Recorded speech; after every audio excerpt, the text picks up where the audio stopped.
Fifth one for today!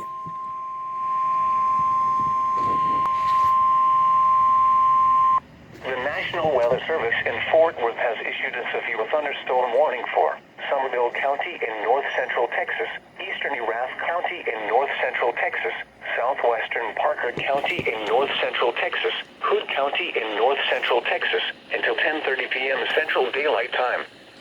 At 9:32 p.m. Central Daylight Time, a severe thunderstorm was located near Morgan Mill, or 9 miles northeast of Stephenville, moving east at 35 miles per hour. Hazard, 60 miles per hour wind gusts and quarter-size hail. Source, radar indicated. Impact, hail damage to vehicles is expected.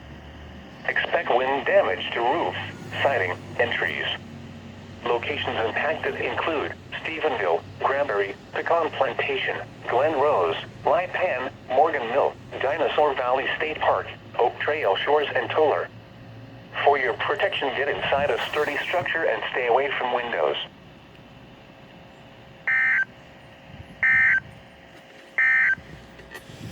Now let's check on your local forecast. Fifth catch of today.